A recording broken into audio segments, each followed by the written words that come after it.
C.C. Baxter, known as Bud, works as a lowly insurance clerk at Consolidated Life in New York City. He lives alone in a modest apartment on the Upper West Side. To climb the corporate ladder, Bud allows 4 of his superiors to use his place for their secret romantic meetings with women outside of marriage. These managers include Mr. Dobish, Mr. Kirkeby, Mr. Bun, and Mr. Aicha carefully schedules these visits to avoid conflicts, but the constant comings and goings lead his neighbors, such as Dr. Dreyfus and his wife, to think Bud himself leads a wild lifestyle full of parties and female companions.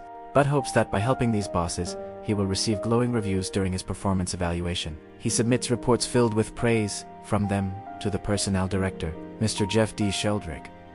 Sheldrick, impressed by the feedback, calls Bud into his office. He promises Bud a promotion to assistant personnel manager, but only if Bud grants him exclusive access to the apartment starting that very night. To make up for the sudden demand, Sheldrick gives Bud 2 tickets to a Broadway show, The Music Man.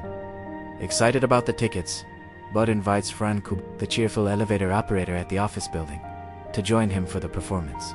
Fran has caught Bud's eye for some time with her kind smile and witty remarks. She agrees to meet him at the theater after she finishes a quick dinner with an old acquaintance. Unbeknownst to Bud, that acquaintance is none other than Mr. Sheldrick himself. Sheldrick has been involved with Fran for months, promising her that he will divorce his wife and start a new life with her. Instead of going to dinner, they head straight to Bud's apartment for their rendezvous. Bud waits patiently outside the theater, but Fran never arrives. He returns home late that night to find his apartment in disarray from Sheldrick and Fran's visit. The next day at work, during the company's raucous Christmas party, Fran learns a painful truth. Sheldrick's secretary, Miss Olson, who was once in Fran's position as his lover, reveals that Sheldrick has a history of affairs with several women in the office, including herself, a switchboard operator, and a secretary. Miss Olson warns Fran that Sheldrick always uses the same lines about leaving his wife, but he never follows through. Devastated, Fran confronts Sheldrick later that evening at Bud's apartment. He professes his love for her and gives her a $100 bill as a Christmas gift.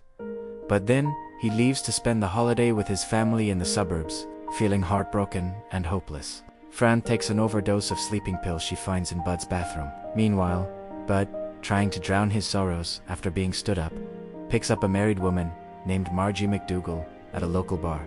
They return to his apartment, only for Bud to discover Fran unconscious on his bed. In a panic, Bud sends Margie away and summons Dr. Dreyfus from next door. The doctor revives Fran by pumping her stomach and giving her strong coffee, assuming Bud is responsible for Fran's distress due to his supposed playboy ways. Dreyfus scolds him harshly, urging Bud to act like a decent human being. A mensch. Bud covers for Sheldrick by pretending he is the one who broke Fran's heart, preserving her secret.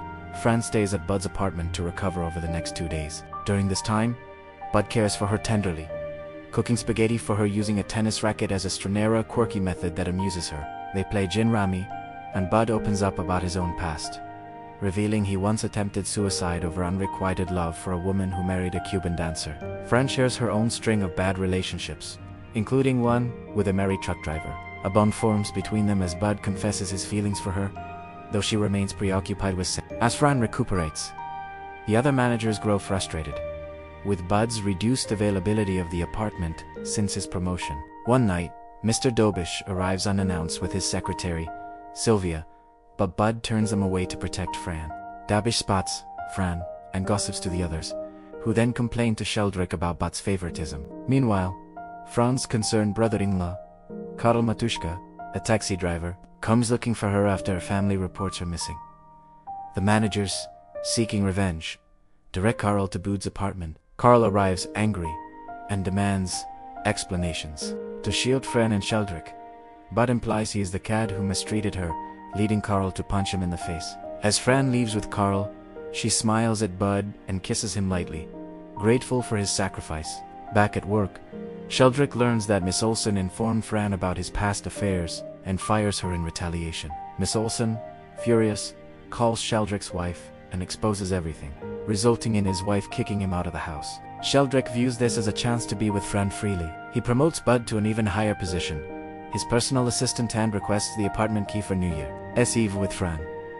Bud, however, has a change of heart. Inspired by Dreyfus's words, he refuses, hands back the key to the executive washroom instead, and quits his job. He packs up his apartment, preparing to leave New York, On New Year's Eve, at a party, Sheldrick boasts to Fran about firing Bud for not cooperating. Realizing Bud's integrity and his love for her, Fran abandons Sheldrick and races to Bud's apartment. She arrives just as he pops open a champagne bottle, the sound mimicking a gunshot and briefly terrifying her, reminding her of her suicide attempt. Bud assures her he is fine and declares his love. Fran, Tachette, sits down to finish their gin rummy game. When Bud professes his affection again, she replies with a smile, "Shut up and deal." This tale explores themes of loneliness, corporate ambition, and genuine human connection amid the bustling, impersonal world of 1950s New York.